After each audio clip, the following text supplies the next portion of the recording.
vision shines so bright. A hero reports live, his voice cuts through the night.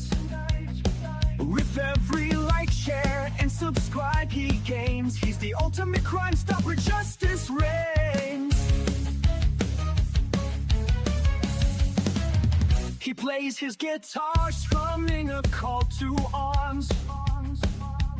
Rock strums a battle cry, a fight for truth and charms. Each note a warning, each chord a plea. Join the fight, stand up, let's break the deceit. Like, share, subscribe, do the things we like. Let's unite and be the light. Like, share, subscribe, let's rise like we'll fight for what's right. He fights the fake news, with facts he prevails. His channel lights the way through lies and dark trails. With every view, the truth is shown. He's the hero, the vigilante, the one. Through the chaos, his voice rings clear. A beacon of hope, a fighter without fear. Like, share, subscribe, we're a force. Rock together, we can change the course. Like, share, subscribe, do the things you rock. Let's unite and vive love. Like, share, subscribe, let's rise, rock, we'll fight for next light.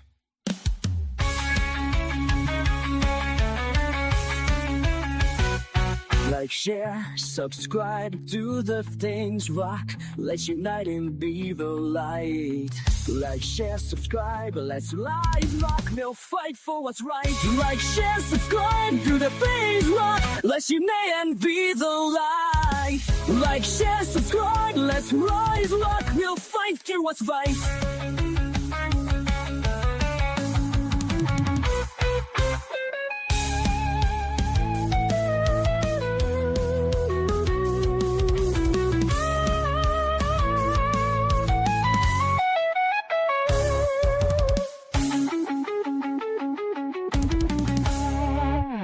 Hey, Bob, you're watching Dolly Vision. The evidence seems to indicate that you're watching Dolly Vision.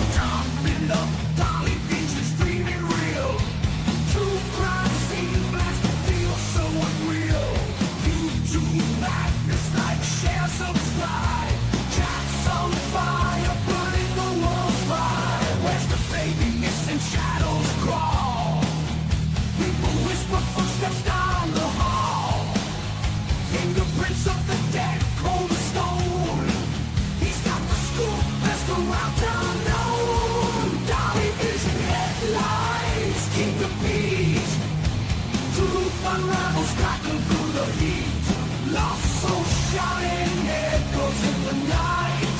Mark the truth while live on their light. Topping up, Dolly Vision's dreaming real.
I was muted. What is up, YouTube? It is Dolly back in the house. It's good to see you beautiful people jumping in the chat with me so early this morning.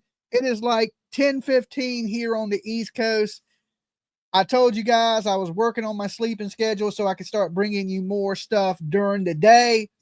And that's what I've been doing. So 3 days in a row, Dolly has been up by 6 a.m. Okay. I think that's a new record for me.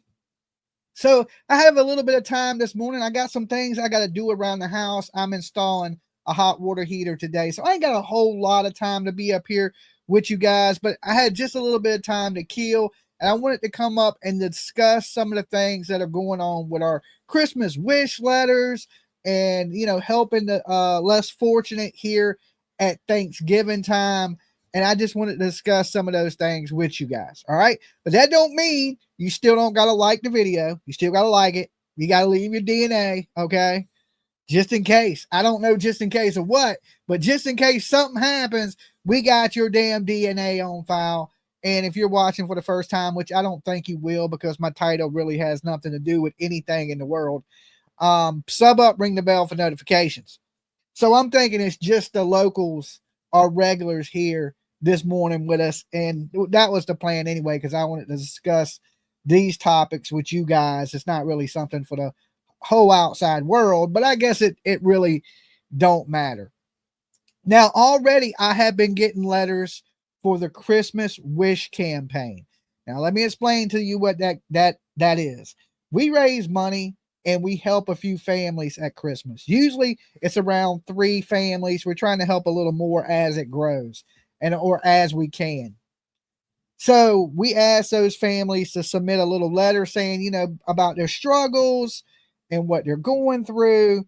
And it's usually just for kids. So this ain't something for adults. Like if you want a new microwave or a damn sofa, this ain't the Christmas wish for you. If you are a less fortunate single mother and you're struggling to buy your kids something for Christmas, we're going to help out with that. We have been raising funds to do that. And we're going to continue to raise funds all the way up until the time that we bless these 3 families as a YouTube channel. Because it's not just me, it's you guys donating that makes this Christmas wish fund possible.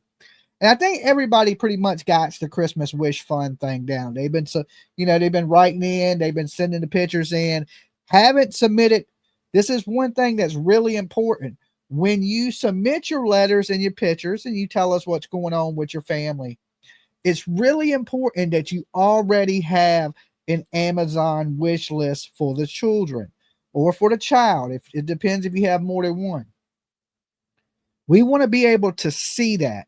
And I notice with a lot of the letters that are coming in, that is not included. Okay.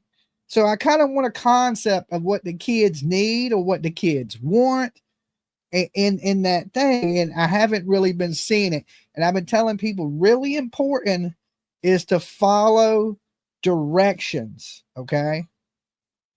And some of y'all are, but some of you, I would say the good majority is not. And this is important because I tell you guys, and I don't want to skip over nobody, but I tell people if everything's not in place, we skip over it and go to, or letters that are all there and it has everything that we asked you to submit.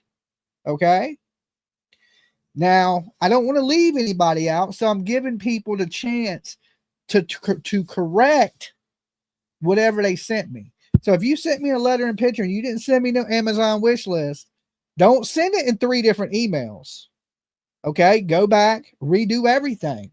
Resend me the letter, resend me the picture, and resend me the Amazon wish list. In one email, all 3 of those things have to be there. Now you have a little bit of time. You have all of November, okay, all the way up into the first week of December to get these letters to me. Okay. All the way up until the first week. So if you made mistakes and you're like, well, I didn't include the Amazon wish list, or I haven't asked the kids what they want yet, or I don't know what I should ask, put in this Amazon wish list. this will give you a little bit of time. No rush, because you still have a little bit of time, but we have already starting to get things in. One thing that we do also do, and this is important because we haven't been getting a lot of responses for this at all, and that is what families we're going to help at Thanksgiving. So, a couple families out here, we are going to buy your Thanksgiving dinner. If you're in need and your family is struggling, we're going to, every city we know of has a Walmart. Okay. Everywhere. Walmart is just everywhere. And we have a membership at Walmart where they'll deliver for us for absolutely free. You seen at Christmas time last year, I ordered dog food for Don and Candace Wells, the parents of Summer Wells, right? Because we try to do stuff for people we talk about, especially something small for most of the cases we talk about. And one of the families I like to help this year, of course, and I haven't got into this yet, is maybe Billy Joe Howe and the kids that were left from Leilani, right? Billy Joe Howe has a good job. I don't know if she needs any help, but I would like to reach out to her and see if there's something we can do for their family for Christmas. She might tell me to F off. I don't know. It really don't matter because it's just something I'm trying to do nice from the heart. But if you are struggling for Thanksgiving this year and you need some help, we also want you to submit a letter to us for Thanksgiving. Just use the header and put Thanksgiving. Now, we don't need the picture. We don't need a wish list on Amazon. You can just tell us what's going on and what you would like for dinner. Okay, a turkey, you need a pie, you need stuffing, mashed potatoes, some gravy, some sticks of butter, whatever you may need. Include it in that letter. Now, we ain't going to help a lot of families for Thanksgiving, a couple, and I figured, we were going to do one, but I think we're going to do a couple more than one this year because of, government shutdown. There's families that haven't gotten the assistance that they usually get. So I guess this year Thanksgiving's a little more important than it was last year because there's so many people that are falling on hard times. So just remember, just tell us what you're going through, right? And that, hey, we don't have much groceries in the house. We don't know if we're going to have Thanksgiving dinner. And I want you to send that email to, and here's the thing, guys. Y'all have been sending emails to my personal email, jimmyjm757@gmail.com. That ain't where you send them. That is not, absolutely not where you send these letters. Where you send these letters is to Best Soap in the Game. That's my business. That's where we do buydollysoap.com, right? All emails go to bestsoapinthegame@gmail.com. So when we helping these families, that's where we take submissions at right there. So if you're struggling or one of your family members are struggling for Thanksgiving and you're like, Dolly, can we help these people out? Just share their story.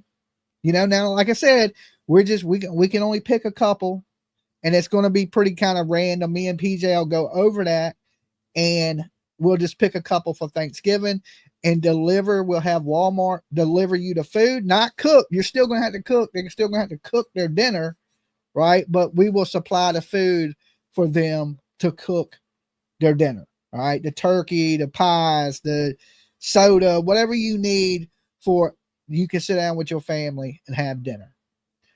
But you submit that to bestsoapinthegame@gmail.com. Don't send it to my email. Guys, I get so much spam on the Jimmy Jam 757 site. Most of the time, I won't see it. Okay. I just happened to see one this morning come there. And I was thinking, okay, already we're having a little situation of people following simple directions. Okay. So if you have any problems and you don't know exactly what to do, I want you to reach out to Sage. I want you to reach out to PJ, reach out to one of my mods, and they will walk you through everything, the 3 steps. Okay. Only 1 step on the Thanksgiving. Just tell us the situation and give us a list of food that your family may need, okay, and how big your family is that's going to be there with you, okay? That's important. So simple, just one step on Thanksgiving, 3 steps on the Christmas. And what we're going to do for the Christmas stuff is we're going to have a members only stream. So if you're a member here, that's important because you're going to get to vote on what family we help at Christmas. Okay. Because we can only help a few. I wish I could help everybody that's on my channel, right? I just can't financially. I ain't rich. And we're raising funds to do this. Okay. So last year we started in October. So already we're a month behind, right? Because we started last year in October so we could do as much as we did last year. And hopefully we can do the same thing with just a late start. So we started this year in November, and last year we started at the beginning of October to raise the funds to do the Christmas wish. I actually got the plan from a local radio station we have here years ago.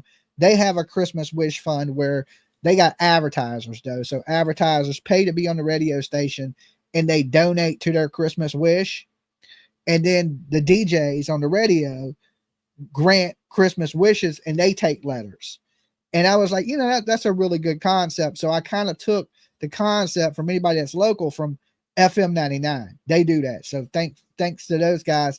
They do it for families here in my community, which I thought was great. And I was like, that same concept could basically help families all over the country.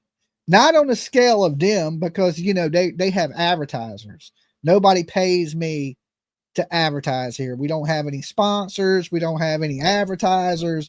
We don't have any of that stuff here. So I'm not able to do it at the level that the radio station does it, right? But still, we've done a lot in the last, I think, 4 years that we've done it. Okay. It started off small and it's grown a little bit each year, but not much. I wish it would grow more, but it is what it is. We're not the biggest channel in the world. We're steadily growing though. And, putting in work. And we got a lot of loving, caring people here that are willing to help. That is the way we're making this possible. My local station has done Lend a Helping Can for years. It's awesome. Supermarket also has prepackaged dinners all bagged up that you can donate as well. Yeah, so there's a lot of people doing good things at the holidays, but this holiday, it seems like there's a lot more people in need, right? Just the economy and everybody's struggling. And so we get it, right? I definitely get it because, I've been in a situation where I've had plenty of money and I've had situations where holidays come and I'm broke as shit. So it happens to the best of us. And it's never, it's nothing bad to need a hand during the holidays. Okay. I know some people have a lot of pride and they'll just tough it out, but it never hurts to try to help people, right? Or, to submit something because we can't guarantee you that we're going to pick it, right? But it never hurts to try. Okay. Never hurts to try. And we just want to do some good for some families this season because we know how tough it can be on everybody. And like I said, I'm not rich, but I feel I am blessed. I have what I need, right? And I can't invite all these people from all over the country to my house to have Thanksgiving dinner with me, or I would. But usually me and PJ go out. We don't cook. We're not the big cooking.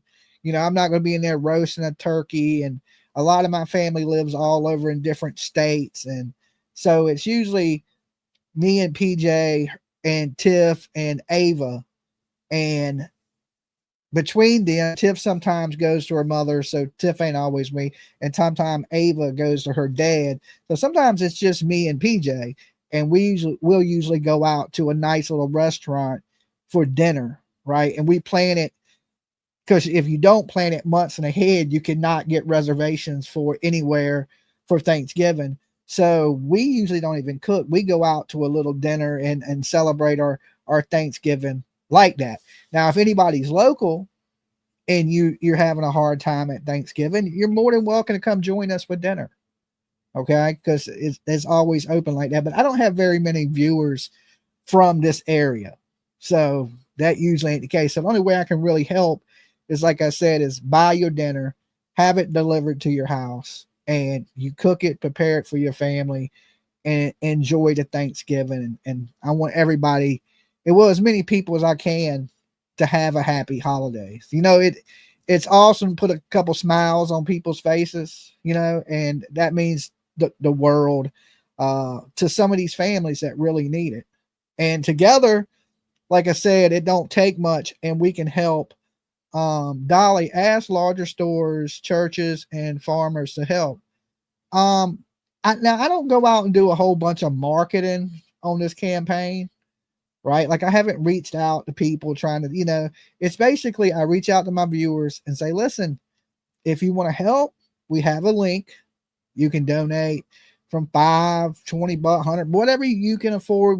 If you ain't got it, don't worry about it, right? Because we don't want to take from people that ain't got it, right? And then give it to somebody else that ain't got it.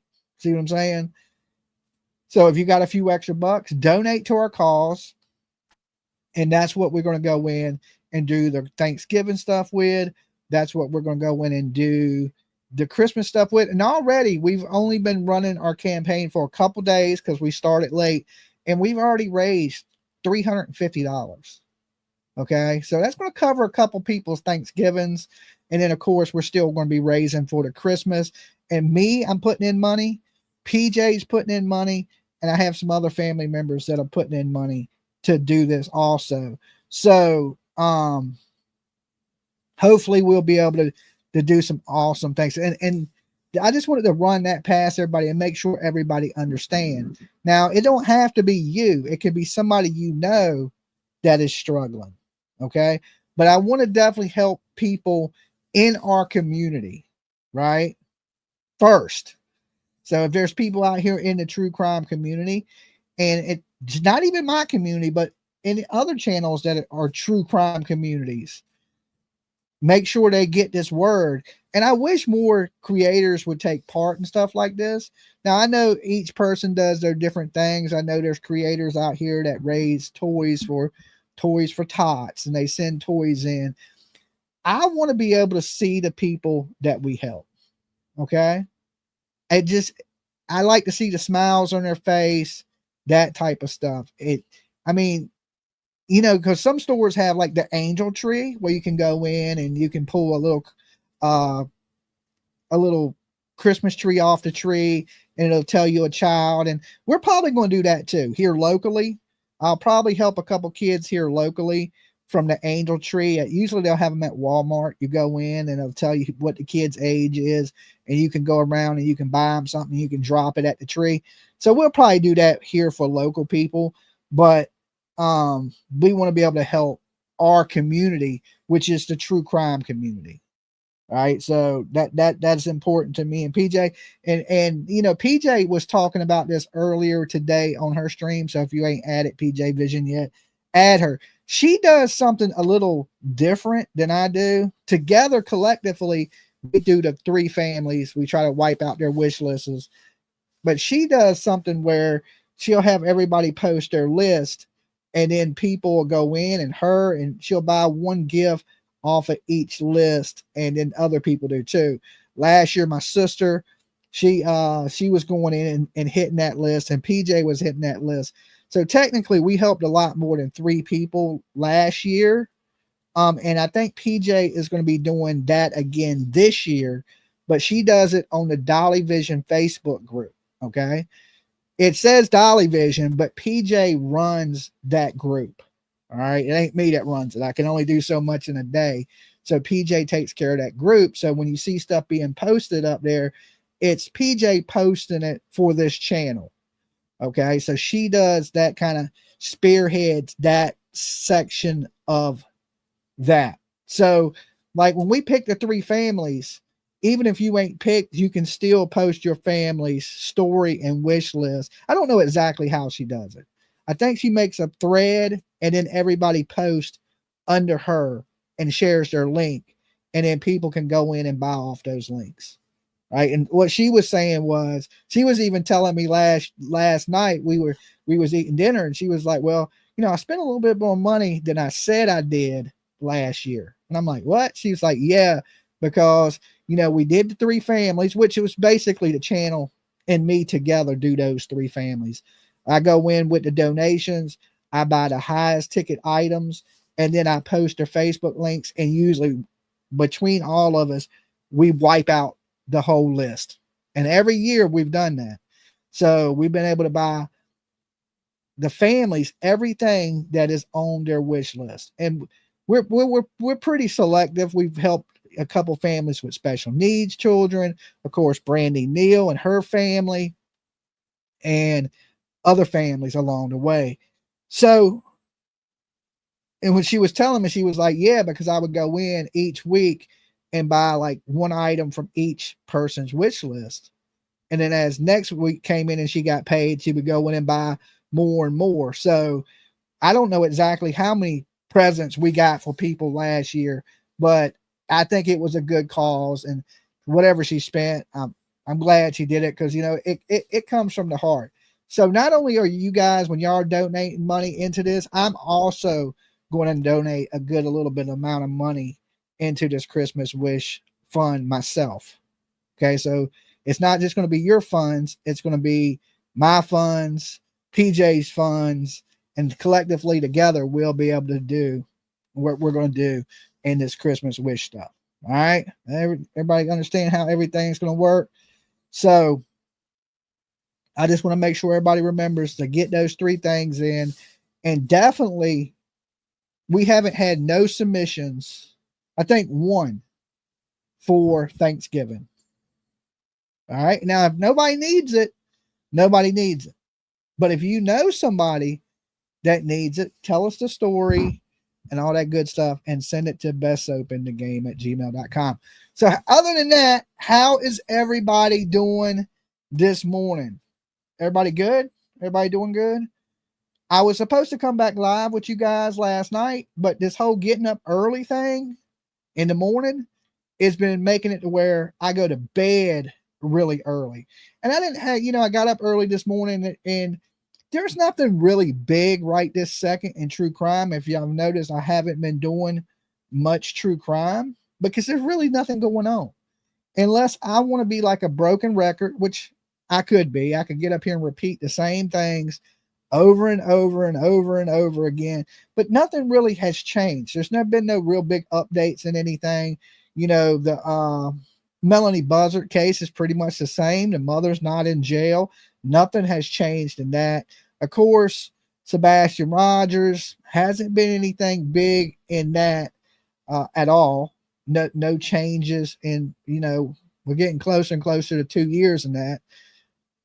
Michael Monkey Vaughn, there's been a little bit of action, but nothing new since Stacey Wandra has, been officially charged with the murder of Kohlberger. Had a hearing yesterday. Yeah, he's trying to make it to where he don't have to pay people for injuries of the Idaho 4.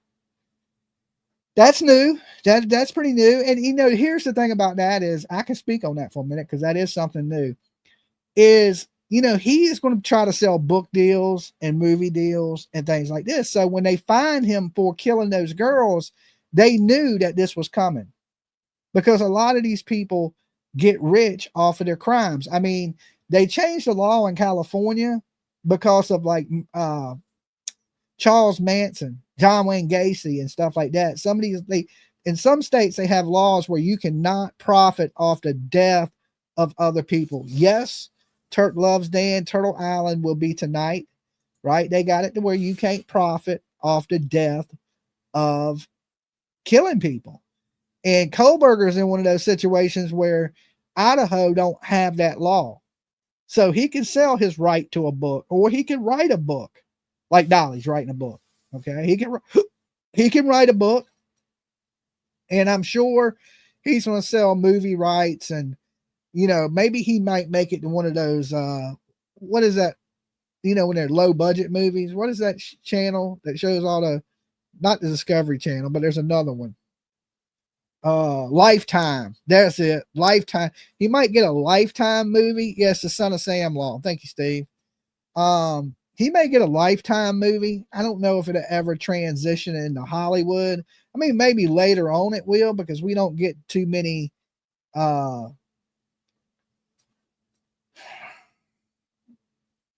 well, he's technically not a serial killer. He's more of a spree killer, but I always thought that Kohlberger has killed somebody before this. I just don't think this is the first time killing. I just don't think they've connected it. But I've always thought this dude was a serial killer. Like, this dude is a serial killer. And I knew when that happened, if you go back and look at all the stuff that went down during the Kohlberger stuff, out of all the YouTubers up here, I think I was the only one in true crime that was right. That this was an outside person, that it wasn't one of the people that they knew, that it was just a killer and possibly a serial killer. It reminded me so much of Ted Bundy, you know, the college campus, the girls being killed. It reminded me so much of that, you know, when Ted Bundy went in there and bashed those girls' heads in with a log. He may get an A&E movie, right? It reminded me so much of that. So, and one of the first books I've read as a kid on serial killers was on Ted Bundy. I still have PJ trying to track his brother down. I like to sit and chop it up with Ted Bundy's brother one time on a live stream. So PJ, if you're watching, still try to track him down for me. But it had those similarities. And of course, you know, it's like when you think of stuff like this, people not wanting to pay their victims or the victim's family. Lifetime is doing a movie on the Idaho 4, by the way. Misfit says. That's what I mean. That's what I mean. You got it. Okay. All right. Yeah, I like to, you know, speak with his brother, because it's one of his cases that I've followed. It was one of the cases I first started following as a little kid. It's one of the cases that basically had me so interested in true crime, as I think I was in freshman year in high school when I read the book on Ted Bundy. And then after that, I was hooked. I was reading books on John Wayne Gacy, Charles Manson, and just got me really interested in reading. And I lost that. But when I was a teenager, there was a time I went through where I was just burning through books. I mean, just at night. I didn't have cable, so I'd turn on Star Trek. I never really liked Star Trek, right? But I would have Star Trek playing in the background, and I'd be reading serial killer books. And a teacher told me, he goes, you know, what, you know, do you read books? And I was like, no. And he was like, well, what kind of stuff are you into? And jokingly, I told this teacher, I still remember his name. His name was Mr. Wolf. And he said, well, what kind of stuff are you into? And I said, serial killers and the WWF, like Hulk Hogan, Randy Macho Man Savage. Ooh, yeah. Right. And I was, you know, just a kid. And I actually said it pretty much joking, you know, just to try to get see what his response was. And I didn't think nothing else of it. A couple days later, he came to me and he gave me a book on Ted Bundy, a teacher. Okay. And he goes, hey, here's a book on something you're interested in. Read it and tell me what you think about it. Right. So right then he kind of put me on the spot, because when he said it, you could tell he had already read the book. Right. He was like, let me know what you think about this book. It's a good book. So I took that book, I took it home, and I ain't never been a really fast reader. Right. But I can read, of course. And so I slowly just started to get through the book. But like I said, it actually helped me in my reading, because by the end of it, I'd done read fucking 30 books, and I was burning through the books. Like, they wasn't lasting but like 3 days. I was reading a full-size book in 3 days. You know, I'm reading like 8 chapters a night, and And I guess it did really help my reading a lot. You know, I didn't have a problem with problem reading. I was just a slow reader, but I read a lot faster. Well, not now. I kind of lost that. I'm kind of slow reading now. But when I was reading books, I was reading them fast. And I just never really been able to get back into the reading the books. But if you have if you got somebody that you're not going to read something you're not interested in, right? Or you won't get into reading. Like, I think that was his, like, let me get this kid into wanting to read, even if it's some weird, crazy stuff. You know, the more you do it, the better knowledge you're going to have of these things. But my knowledge was on serial killers but then after that, I would like get my own books. He just supplied that first book to me on Ted Bundy. And I never forgot that. I never forgot it. And it was one of the first, I read books, like school books, right? Or something for English. You know, they had stories you had to do in English. But far as first full-size, thick-ass novel book was on Ted Bundy that I read.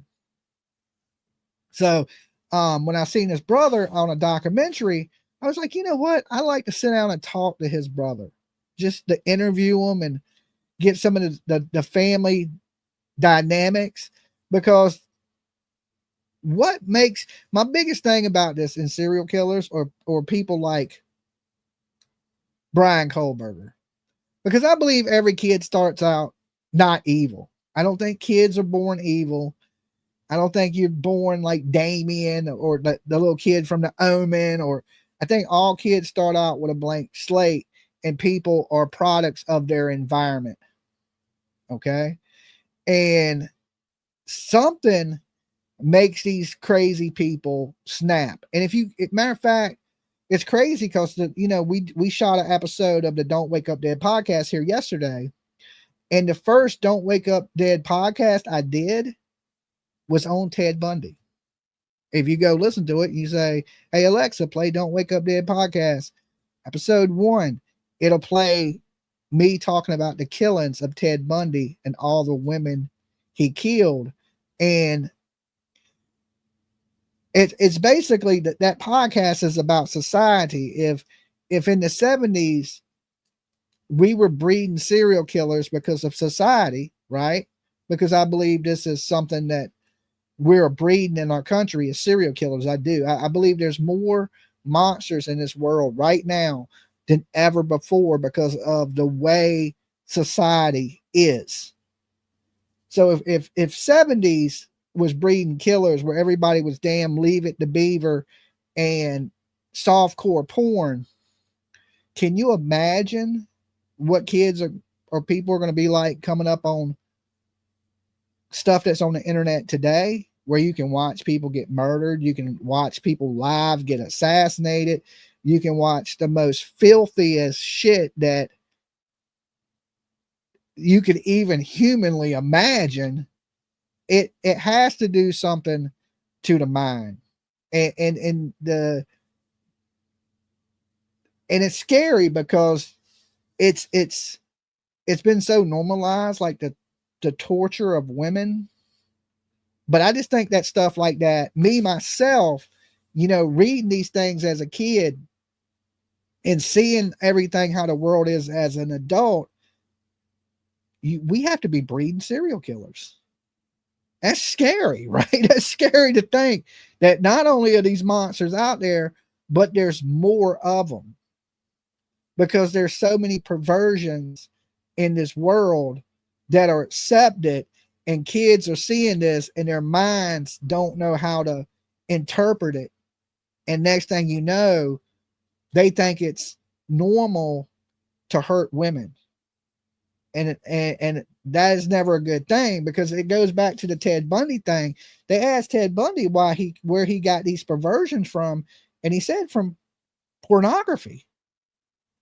Right? So if softcore porn was making him butcher women in the 70s, I look at it today like, okay, we are creating monsters, right? We are creating monsters because kids, oh yeah, I just watched that movie, Ed Camper the Third. I didn't even know he was a real person.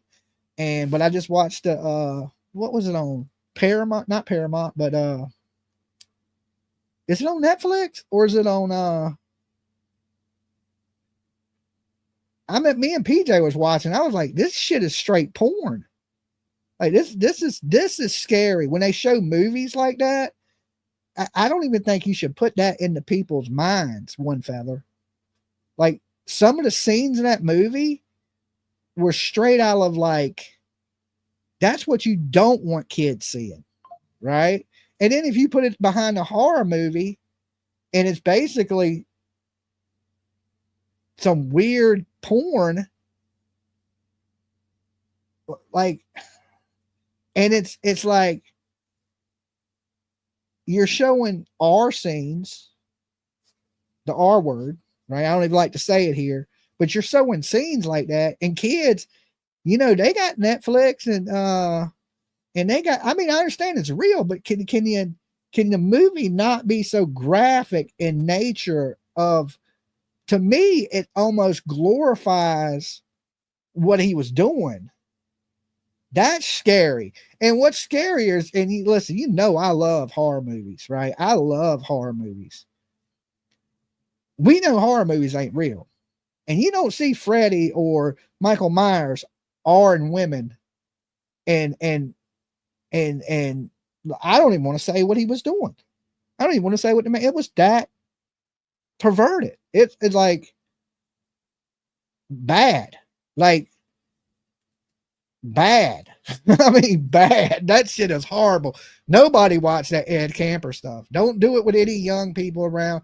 That's what I'm saying. That shit shouldn't even be put in people's minds, because people see this and you never know. They might start fantasizing about some of that weird stuff that this man was doing. And he had some weird ass perversions, and that is scary. That's what I'm saying. And kids have access to this. This ain't something, that movie shouldn't be watched by kids. It shouldn't be watched by, especially anybody that has any kind of mental health issues or dealing with anything. Like, I would say keep them away from that movie. I'm like, you could have softened that movie up a little bit. I don't know how that movie's rated R. To be dead honest with you, I don't know how it's rated R. Dolly Watch went together on Netflix about the 2 Iowa girls unalived. Yeah, but there's only so much you should show. You know, we get into, you know, the Ed Gein stuff and the whole necrophilia thing and stuff. I think it's too much. I think it's honestly too much. I mean, it's I don't even like to see it. Like, I don't want those thoughts in my mind, right? And I think that's what you do, is when you watch this stuff, it kind of plants these thoughts into your mind. Now, some people, like, now, not that I would ever go out and like want to do anything like that, but I'm just saying, sometimes, you know, young kids, their minds are like sponges and they suck all this stuff up. And that's always been my, like, I just to go back for a long story, is always what made me interested in serial killers. Not that I would ever want to hurt anybody. I love everybody.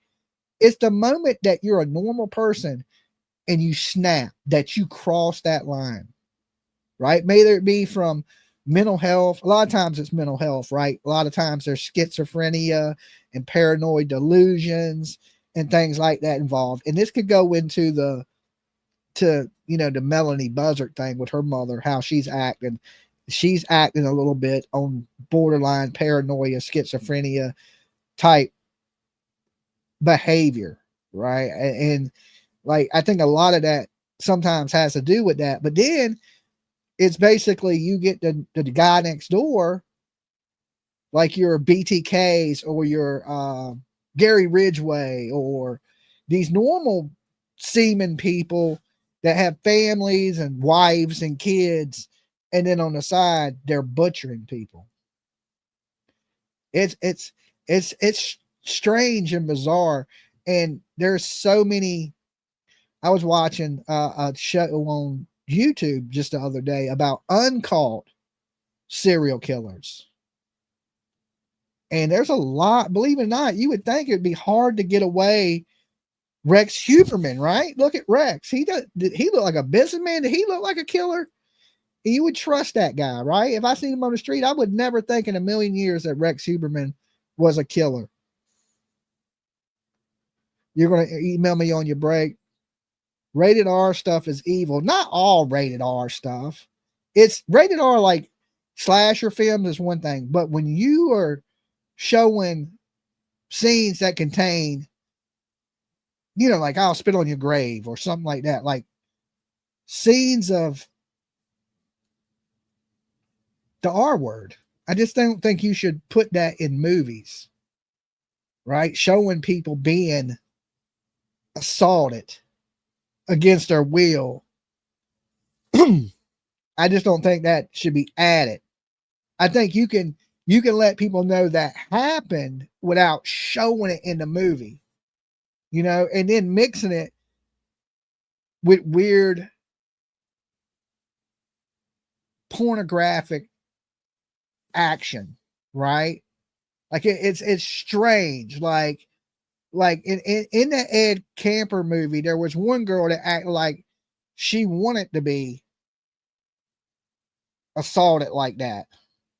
He was locked out the car. Have y'all seen that? Anyway, it's nasty. It's terrible. I was like, even with all the horror movie stuff, and I was watching this, and I was like, they shouldn't show shit like this to people. But he's locked out the car, right? And his weapon and the keys are in the car, and this girl's in the back seat about to be assaulted, and he locks himself out the car. And she opens the door and lets him in. And nowhere in the world did that really happen. Okay. But you plant that in somebody's mind that a woman wants this to happen to her. And people are watching this shit. That is terrible. That is terrible. It's terrible. Nobody wants to be abused like that. Today is my 60th birthday. My son bought me an airline flight today home in a few days. Praying my return flight home in a few days isn't affected by the government shutdown. Yeah, and listen, airline tickets are super expensive right now with the lack of people. And I was watching the news, and if you're going to the airport, you need to go 3 to 4 hours early to any major airport. Now, if you got a little airport, like I'm sure Norfolk Airport, my little airport, is you could go there 2 hours, you'd be good. But anywhere else, any major, Atlanta, Chicago, LAX, they're saying 4 hours because of this government shutdown, and they don't have enough people. They don't have enough TSA agents, and TSA agents right now are working for free. Like, that's shit. I don't blame them for not showing up. Would you show up? They had a TSA agent said, listen, I got a family to feed. I'll come back to work when they're paying me. Can you blame that person? And as a matter of fact, the TSA agent was door dashing. I was like, this dude done turned into a full T-Rev. He's out door dashing instead of, working at the airport. But who's going to work when you're not getting paid? It's Pink Rose's birthday today, too. Happy birthday. Well, happy birthday, Pink Rose. I hope you're having a good one. And if you're not, anybody tries to mess up your day, throat punch. Okay, right in the throat, right in the voice box. Right, hit him with the Cobra Kai. Strike hard, strike fast. The enemy deserves no mercy. Okay.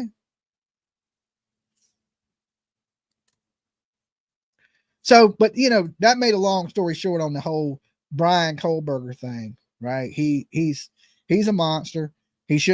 Nobody should give him anything. F his book, F his movie deals. And, it reminds me of OJ. Did I do it? What was this book called? If I Would Have Done It. And he basically describes killing these people. And then when it's time to put the book out, he refuses to put the book out because the Goldmans would have got the money for the book, and he refused to pay this family after he brutally, damn near decapitated their daughter.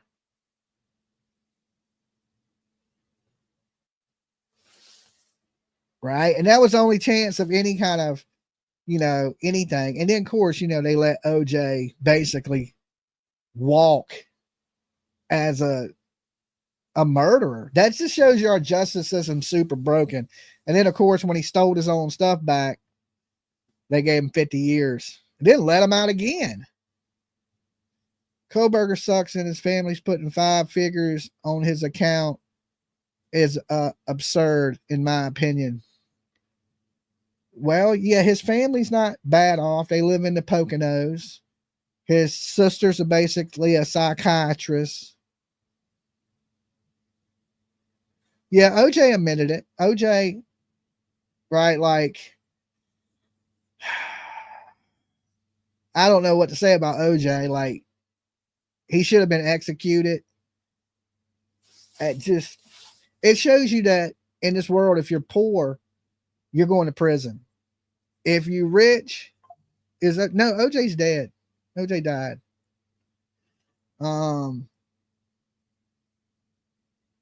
If you're rich, you're not treated the same as a poor person. It ain't even really like, so many people think in this country it's so much to do with race, and it's really not. Really, the only color that matters in this country that we live in is green.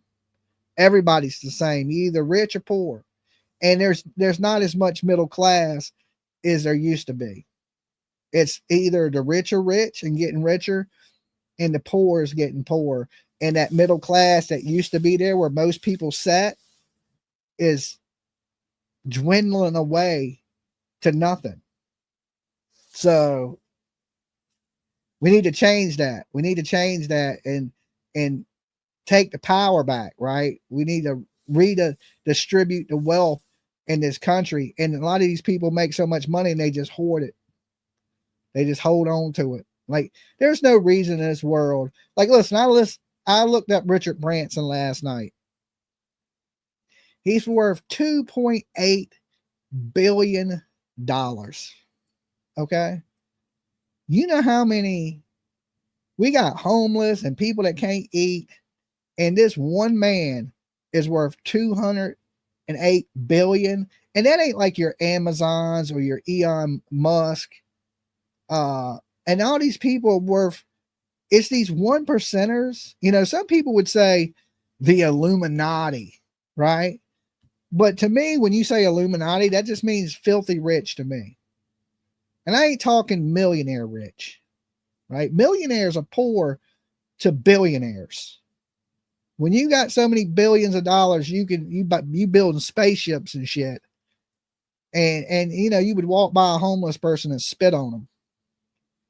You shouldn't be able to have that. There should be a cap on how much wealth you can have in this country. Tammy, thanks for the link. I just donated. Tammy, thank you so much. Let me see what it is. I have it on my phone, so I don't have the link pulled up on the screen here, so I'll have to look on the phone and see what you donated. Let's see.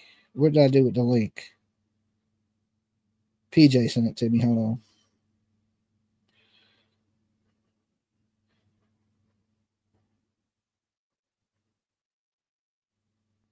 Tammy says, thank you, Dolly and PJ, for the opportunity to help ones for Christmas. Okay, and she donated $40. Thank you, Tammy. Big virtual hugs to you.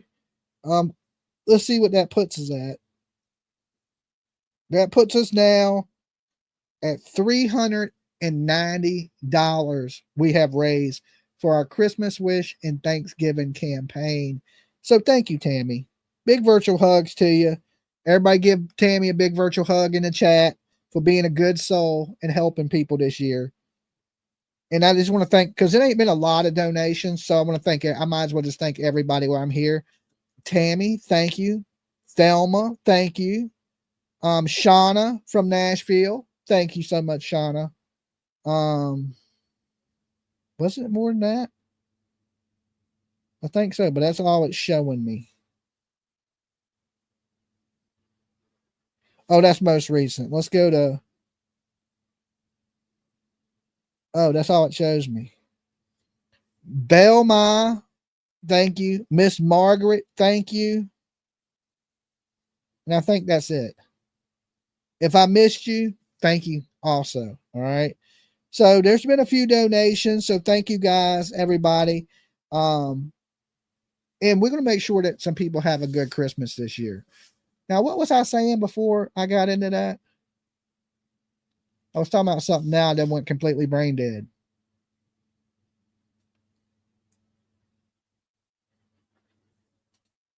Thanks, Tammy. Thank you, Tammy. Have you heard? Hold on. Let me see this. What's up, Bombshell? Hey, Turtle Peeps. Hey, how you doing? Hope you're doing well. Hope hope everything's going good for you. Oh, yeah, I was just basically talking about there should be some cap on how rich you can be in this world, and that way there would be more millionaires. There'd be more money to distribute throughout the country. But some of these people are worth billions of dollars. You can't even spend billions of dollars in your lifetime, right? So why do you need that much wealth? And there's people out here that could give everybody in a damn country $1 million if they wanted to, and they don't. In our country, there shouldn't be people hungry. There shouldn't be homelessness. Now, I get the drug addict people, but there should be rehab facilities for people that are on drugs. There shouldn't. We're one of the most wealthy countries in the world, but yet we don't care about our own people. And to me, it seems like we care more about people outside of this country than we do actually in this country. We're more worried about these other countries than taking care of our own people.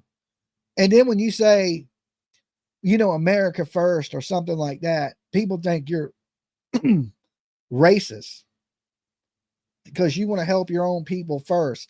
And you look at, just like I said, for our Christmas Wish campaign, we want to help people in the true crime community first because this is our community.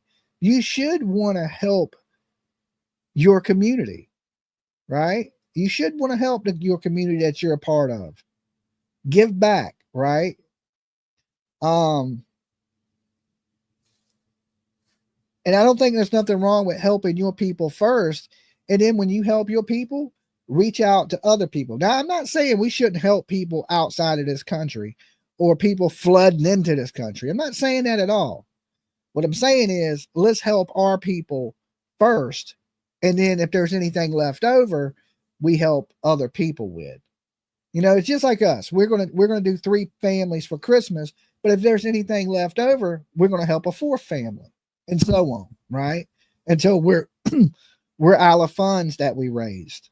Then once the funds are gone, hey, we go, okay, well, we'll do it again next year and help as many as you can. I just feel like we don't do that here in our own country. We kick people when they're down instead of reaching down to help people get up off their feet. Like I said, most people are like, oh, well, the hell with homeless people. They're all drug addicts and drunks. That's how a lot of people feel about. Okay, Jelly Roll is building a rehab to help others overcome their addiction. Yeah, what was he worth now? $100 million? He could have did that, and he could have built 10 of them. That's the thing is like, how much money do you need? How much money do you need? Just like Richard Branson and Elon Musk and all these people worth billions of dollars, they could fix the homeless problem in our country. They could build rehab facilities. They could do these. That's the big thing about homeless is you have to fix the problems that made these people homeless first. And most of it's drugs. But here's the thing. Most of these drugs are in our country because the government wants it here. If you look at the crack epidemic in the 80s and early 90s, most of them drugs were being brought in by the government. I mean, it's been proven. Freeway, Ricky Ross. I mean, a lot of these drugs come in because they want them in. Remember in Afghanistan when they were destroying the poppy fields, they only destroyed 10% of them because if they destroyed all of them, it would collapse Afghanistan's economy. So they didn't destroy the fields. But where do you think that them poppy plants end up? It ends up on the streets of America. It's almost like they want drugs here. If they really wanted to fight the war on drugs, they could do a lot better job. And then when people are strung out, they don't want to help them.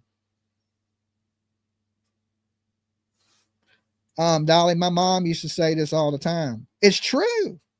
It's true. You look at, they allow big pharma to get people hooked on so much bad stuff. And like I told you with my experience in the hospital is because they can sell, it's like selling it. It's like selling it. I told the doctor I wasn't in any pain. I didn't want what they were giving me. And oh no, you're getting it anyway because we're going to bill for that, right? You're going to pay for this and that while I'm laying in there throwing up, telling them I didn't need the pain stuff, and they're just steadily giving it to me. I wasn't even in pain. Okay, so why are you pumping me full of stuff when I'm not in pain? That you believe it or not, in some people, addiction happens fast. Okay, don't name any medicines in the chat. YouTube's funny about that. Addiction happens fast. Now I'm a strong-willed person. I've been able to quit anything just at the drop of the hat, like smoking, drinking. I can just quit. I've never been dependent on anything, but that's me. Everybody's not me. You know what I'm saying? And you're getting all these people that maybe they started out hurt and maybe they needed it. But then next thing you know, they done destroyed their whole life over it and they're living underneath a bridge. We got to help these people, you know, and it starts with building these facilities to house people and get them clean. And there's no reason, like I said, there's no reason there should be, even in California alone, there's 70,000 homeless people. That's just what they think. Just in California alone. That ain't even the rest of the country. 70,000 people. Now, couldn't we build one skyscraper and put all those people in it? Technically. You could build one large building to house everybody, 70,000 people in California. You could do it. But you would need these facilities to get people clean, right? You could build another building that houses 70,000 people and help them get off of drugs, help people get back on their feet. I don't think nobody goes into doing illegal substances because they want to be a drug addict and sleep under a bridge. I don't think nobody does. And then, especially with the stuff that is hitting the streets where today is killing so many people. We had 17 people die over a weekend in Virginia. 17 people. I guess something came through and it was bad, killed 17 people in a weekend.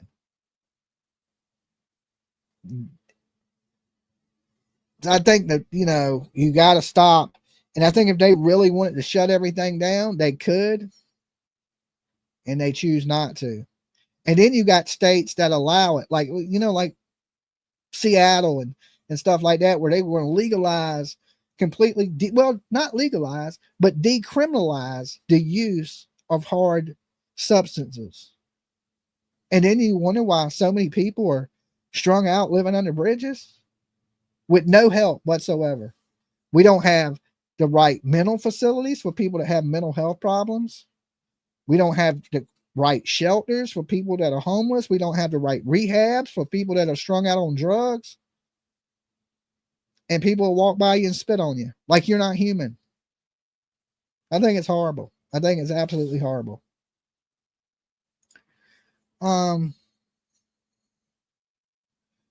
We are stocking our local food pantry today. I'm so amazed at my community. It's wonderful to see. Well, for a lot of these people that haven't gotten government assistance because certain people don't want to come to an agreement, certain political parties, I'm not going to get into all the politics of it, but I would say reach out to your food banks, to churches, to get help until some of these people come to an agreement, right? And when's that going to happen? I don't know, but and they're fighting that the worst time of the year is the holidays. So hopefully something in that will change. Now, I think a lot of states have paid out like government assistance, or they found other ways to pay it. And there's some people that have hit me up even on the wish list and said, we're struggling just to get food because we didn't get our benefits this month. Dolly, we should. Let me see what that said. My mouse is messed up. So once it's I miss your comment, I kind of just miss it. You have food banks and churches. I have 5 years and 11 months clean and sober. Today, absolute hardest thing I've ever done, but at least I'm one of the lucky ones to make it out alive. Hashtag blessed. Absolutely. And congratulations on your 5 years and what'd you say, 5 years, 11 months. And I'm sure going into this, you didn't want to be in that position. And things happen, right? I think that's what people have to understand, that you need help. You needed help. But people also got to understand that a lot of people, you can't help them until they want help. And you can go out to a lot of them people that are sleeping under bridges and ask them, do they want help? And they'll tell you, yeah, I want help. They just don't know how to get that help. Or there ain't places to give them that help. There are some. I ain't going to say there's no resources. I'm just saying that there's not very many resources for people. One, if you're strung out on drugs, if you own drugs, they won't even let you into a shelter. Right? So you got the monkey on your back, but you ain't got no place to stay because you got that monkey. Right? Well, we got to fix the monkey problem first and then find you a place to stay and then try to get you employed and get your mind right and get you clean. And then so on and so on. There's a process. You can't jump one of the processes that get you from here to there. There's steps involved in cleaning somebody up and getting those persons back on their feet and helping somebody when they're down instead of just kicking them or walking by and spitting on them. And that's what I mean. That's why I said in this world there should be a cap on how rich you can be. Because then if there was, people would put that money into other things. That money would go other places. But right now, it's just the richest bank accounts are getting bigger and the poor people are getting poor. A lot of poor homeless people don't even have IDs. You need an ID to get a job. That is absolutely right. I was watching a thing on Las Vegas, and the homeless people, the biggest thing for them was they wanted an ID so they could get a job, right? Or even to get in facilities. If you don't have any identification, it's hard to get in the facilities or get anybody to help you. Now, I ain't a miracle worker. I don't know how to end these problems, but I know this. There's enough rich people in this world. There's enough money. There's enough to go around for everybody.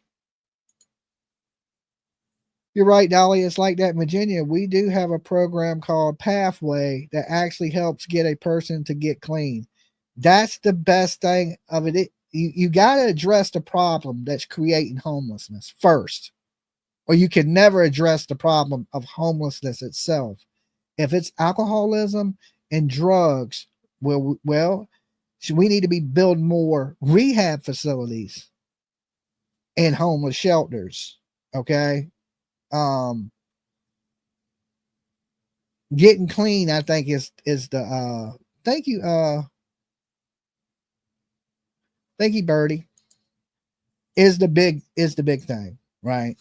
And I've always said that we don't take, mental health seriously. And a lot of these people may be on drugs because they have mental health problems. And two, like I said, a lot of these people have turned to drugs because at one point they got hurt, and the next thing you know, they turned to street drugs.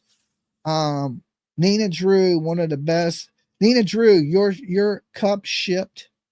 Okay. I think they got dropped in the mailbox today. So they should be out to you. I don't know, a couple days. You should have them.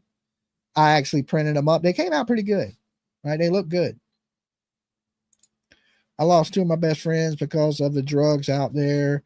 I tried everything I could to save them, but you can't do it for them. I lost a lot of friends. A good majority of my buddies, even ones I didn't even know were doing drugs. I lost my whole crew. Everybody I used to run with is dead. Everybody. And it's sad. Like, I'm like, damn. I mean, all my friends. I don't got very many friends left that are alive. Everybody that I used to kick it with are dead. And some of them I knew were doing drugs, right? Like, I knew, and we tried to help. And I'll tell you this, my buddy Twiz, rest in peace to Twiz.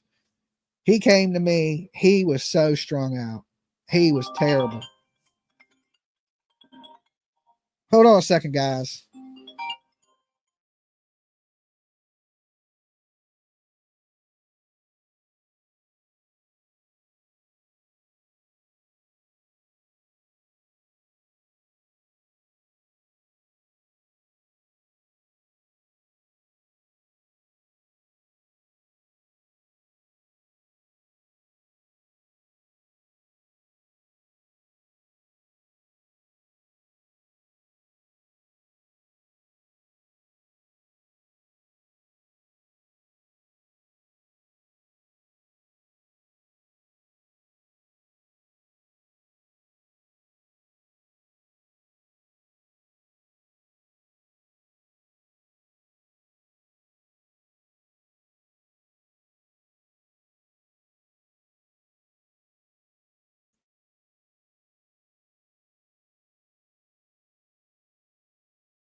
Oh, I was muted. My bad. My bad.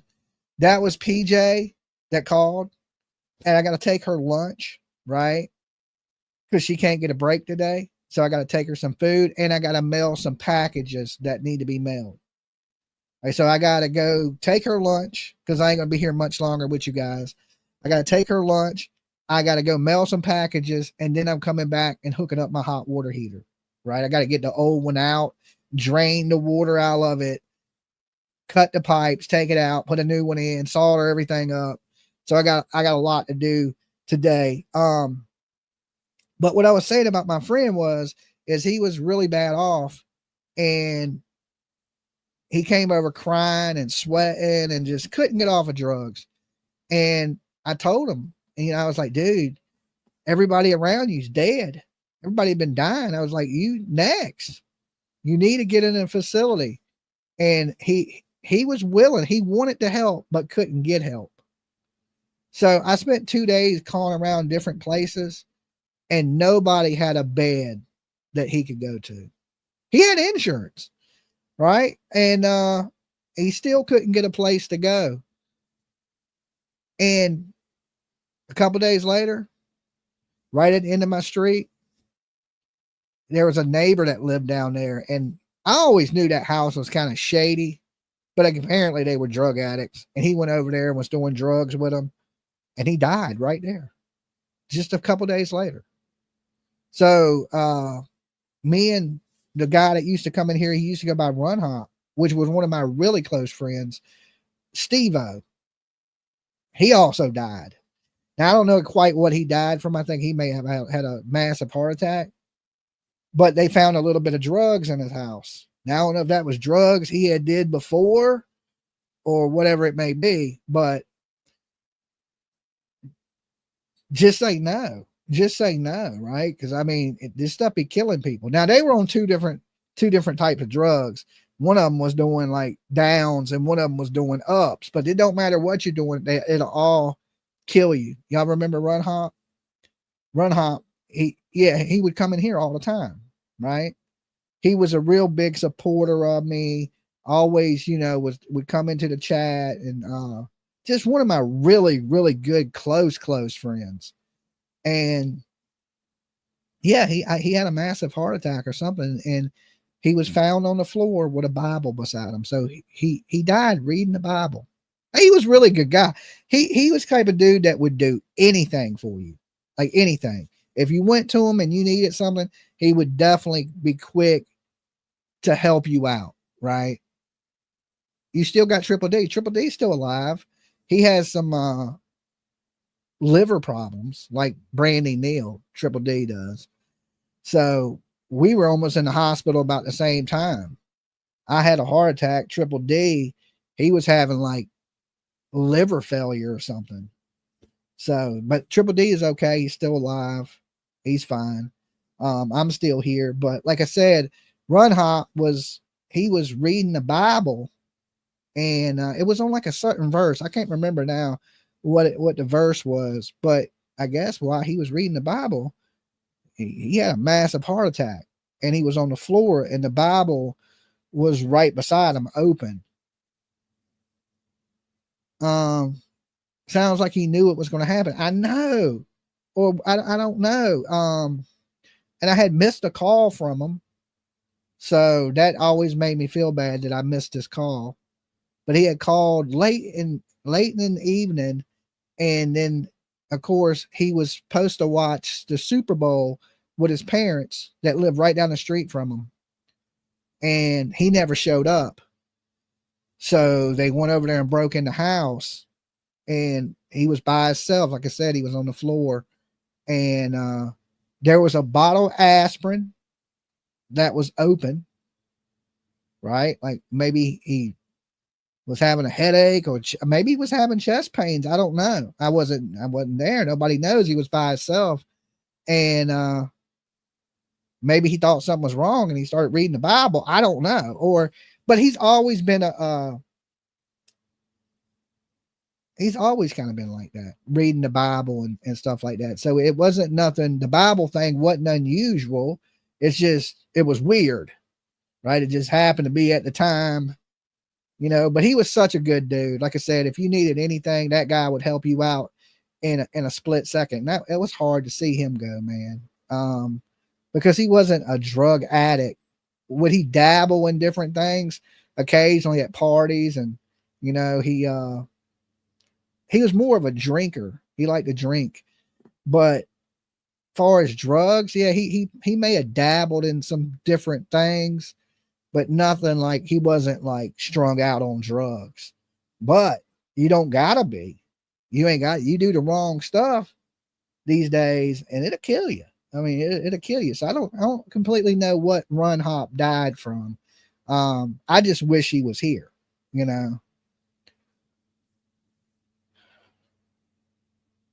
Heart, they always stuff. Yeah, there was some aspirin on the floor, and he didn't have anything in his possession that was illegal, right? Around him. So I don't know. I don't know what he actually died from. I'm thinking he died from some type of heart attack, because Run Hop was not a big fat guy. He was just a big guy. Like, he's big. He's like, I don't know, 280, tall, real tall, big guy. And I don't know. I guess he must have had a heart attack. But so I lost Twiz, which was a really close friend too. Not as close as Run Hop. Run Hop was like my sidekick, right? Twiz died, and then shortly after that, within a year, Run Hop, which is, I don't like calling him Run Hop. That was the stupidest damn name he could ever come up with. I don't know why his screen name was Run Hop. But I always knew him as Steve-O. Right. So they need to open the government now. Or yes. What and that's the thing is like you're not promised tomorrow. Right? You're definitely not promised tomorrow. And anything can happen at any given time. You know, I've learned that. Like I felt like, I felt perfectly fine. I sat down and watched a movie and I had a massive heart attack. And I felt perfectly fine, like great, actually. Like didn't feel bad at all. Like got up, just another day. Next thing you know, I'm fighting for my life. That's how quick life can be. You just don't never know. You can feel great, like $1 million. Next thing you know, you in a coffin.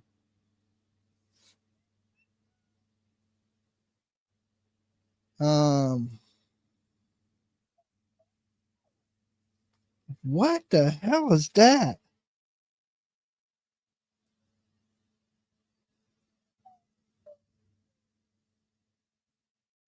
I know what it is, but I don't know where it's at. Did y'all hear that? Sound like a monkey? Remember I had bought that monkey, that toy monkey, when I was joking to one guy and it made all the noises? I don't even know where the monkey's at, but it just went off and made the monkey noises. That's weird. Did y'all hear it? That was just strange timing. You talking about friends you lost, and all of a sudden the monkey goes off. They ain't never made a noise in a year, and all of a sudden you're hearing some. That's nuts. Okay, that's spooky. That's pretty damn spooky. All right. Yes, I heard it on my earbuds. Did you hear it? I thought I was tripping. Like, what the hell was that noise? And then I realized, I was like, hey, that's that monkey. I hope so. I hope he's with me. He was my buddy. And Steve-O come to visit. I hope so. You know what I'm saying? That's one person I really, really do miss is Steve-O. Me and that guy had a lot of good times. A lot of good times. And it sucks because there ain't, if I go somewhere, it's like I always miss the guy, you know. All your angels are playing tricks on you. Dolly, you got more donations. Okay, hold on. Let me thank the people before I get out of here.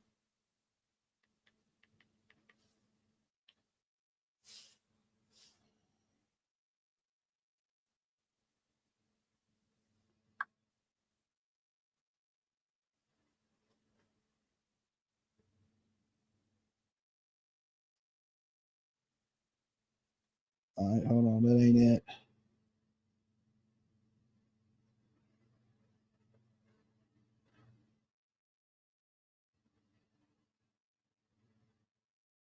Sleuthy Sweetheart, thank you so much. It says, I hope this helps families this year. Merry Christmas.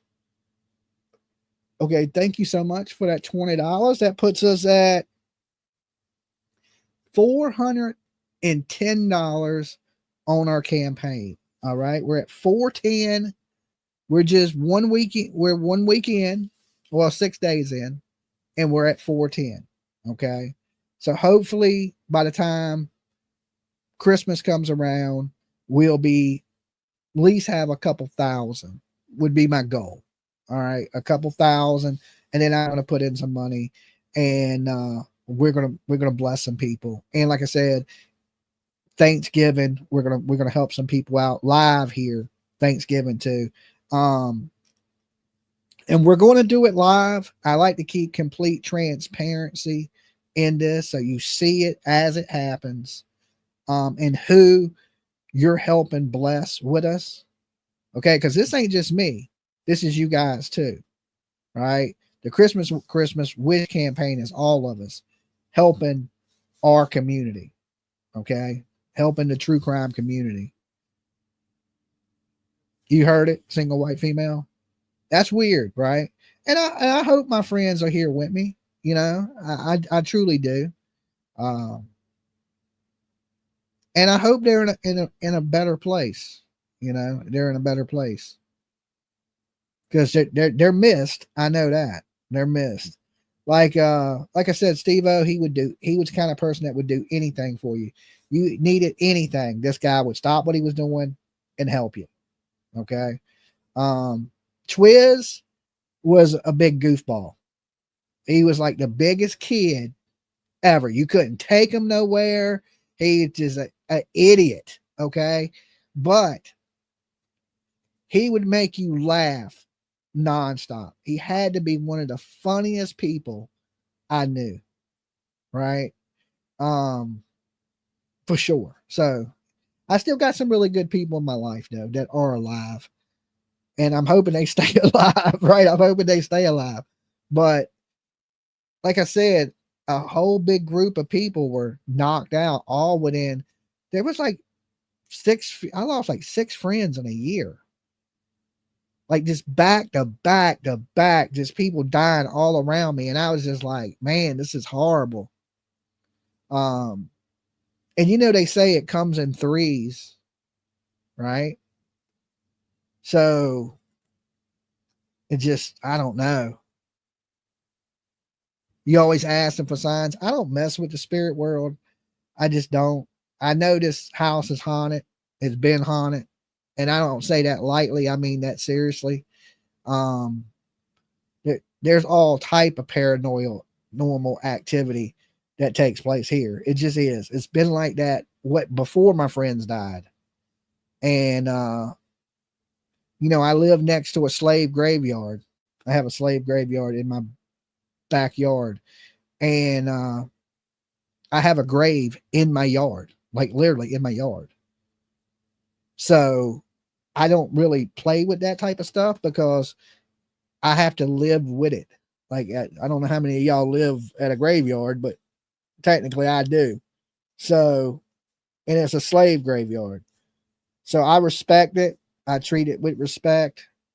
And if they're here, I'm glad they're here. You know, you're welcome. Don't mess with me, and I won't mess with you. And me and the spirit world will live in perfect harmony, like Beetlejuice, right? As long as you don't, that's why I don't play with it. Like, you know how we go ghost hunting and stuff? I won't do that here. You can, if you don't believe me, ask PJ. There ain't no turning on spirit boxes or nothing in my house. None of that. There ain't none of that happening because I already know. I don't have to test to see if there's ghost here. I know there's ghost here. And I ain't playing with them because they don't mess with me. Too bad, right? Something may move or you may hear something, but it ain't nothing I don't find to be demonic like you see in like The Conjuring or anything like that.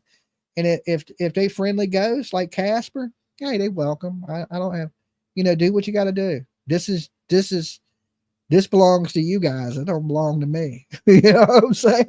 I'm just here. Just don't mess with me and we good. We peeps. All right. So you guys be good. I'll see y'all later today after I get my errands ran and I got to cut all the power off so I can unhook the hot water heater too. So I got to kill all the power to the house. So, because I can't find my electrical tester. Every time I buy one, I lose it. I don't know where it's at. I was looking around for it. If I could leave everything on, but now I can't find my electrical tester. So I got to kill all power to the house. So when I unhook the hot water heater, I don't get the shit electrocuted out of me.